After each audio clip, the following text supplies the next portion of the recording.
শেষটা রাঙিয়ে আইপিএল শেষ করার লক্ষ্য বাংলার মুস্তাফিজের। ওর সার্ভিস ভীষণভাবে মিস করবে চেন্নাই, জানিয়েছেন দলের হেড কোচ ফ্লেমিং। বুধবার বাংলাদেশ সময় রাত 8টায় ধোনির চেন্নাই সুপার কিংস মুখোমুখি হবে পাঞ্জাবের। ভারতের চেন্নাই থেকে অনুপ বাপির পাঠানো রিপোর্ট। মনে কি তবে বিষণ্ণতার মেঘ? বিদায়ের বিচ্ছেদে ঝরবে বৃষ্টি। ফিজের তো বাড়ি ফেরার সময় ঘনিয়ে এলো। একদিকে যখন মাতৃভূমির টান, অন্যদিকে তখন সর্বোচ্চ উইকেট শিকারী হয়ে পার্পেল ক্যাপ ছোঁয়ার ক্ষণ। দোটানার দোলাচল হয়তো ফিজের মনে। তবুও সময়ের সিদ্ধান্ত তাকে মানতেই হবে, মাঝপথেই ছেড়ে আসতে হবে মহেন্দ্র সিং ধোনির হাত। তবুও এসব ভেবে থেমে থাকার উপায় নেই। সামনের ম্যাচের জন্য লড়ার প্রস্তুতি নিতেই হবে ফিজকে। তাই তো বল হাতে নিজেকে ঝালিয়ে নিলেন কাটার মাস্টার। করেছেন ক্যাচ প্র্যাকটিস। মাত্র 8 ম্যাচ খেলে 14 উইকেট শিকার করে আইপিএলের চলতি মৌসুমে এখন পর্যন্ত সেরা বোলারের তালিকায় শুরুর দিকেই আছেন ফিজ। দারুণ শুরুর পর কিছুটা বিপর্যয় হলেও আবার তিনি ঘুরে দাঁড়িয়েছেন। ফের ভাঁজ খুলে আনন্দ দেখাতে শুরু করেছেন। তার মাঝেই এসে হাজির তল্পিতল্পা গুটিয়ে বাড়ি ফেরার ক্ষণ। সামনে দরজায় কড়া নাড়ছে টি-20 বিশ্বকাপ।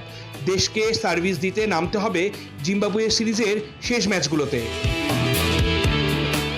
কেবল ফিজ চেন্নাইকে মিস করবে না, চেন্নাইও তাদের অন্যতম সেরা বোলারকে মিস করতে বাধ্য। ফ্লেমিংয়ের কথাতেই বোঝা গেল পরিষ্কার, ফিজ আসলে চেন্নাইয়ের ডেরায় কতটা আরাধ্য। স্লো উইকেটে আমাদের হয়ে মুস্তাফিজ দারুণ বল করেছে। ও আমাদের বোলিং ইউনিটের বড় অস্ত্র। মুস্তাফিজের সার্ভিসটা আমরা ভীষণভাবে মিস করব। ওর জন্য আমাদের সব সময় শুভকামনা। এই ম্যাচটা দুই দলের জন্যই গুরুত্বপূর্ণ। 9 ম্যাচে 5 জয়ে চেন্নাই পয়েন্ট টেবিলের 3-এ। অন্যদিকে সমান ম্যাচ খেলে পাঞ্জাবের অবস্থান 8 নম্বরে। ধোনির চেন্নাই চাইবে প্লে অফে নিজেদের অবস্থান শক্ত করতে, আর পাঞ্জাবের জয়ের বিকল্প নেই। এই পর্যন্ত 28 বারের মুখোমুখি দেখায় 15 বারই জিতেছে চেন্নাই। আইপিএল মানে তারকাদের মিলন মেলা। এই একটা মঞ্চে দেশ বিদেশের ক্রিকেটাররা এক হন। বাংলার মুস্তাফিজও অনেকটা দিন মাটিয়ে রেখেছিলেন চেন্নাইয়ের হয়ে এই আইপিএলটা। এবার দেশে ফেরার পালা। ন্যাশনাল ডিউটি বলে কথা, ফিরতে তাকে হবেই লাল সবুজ জার্সি গায়ে জড়াতে।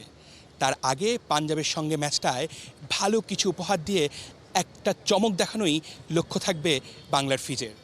আর সেই আশাটাই কিন্তু করছেন চেন্নাইয়ের সমর্থকরা, বাংলাদেশের সমর্থকরা। অনুপ বাপি, 71, চেন্নাই, ভারত।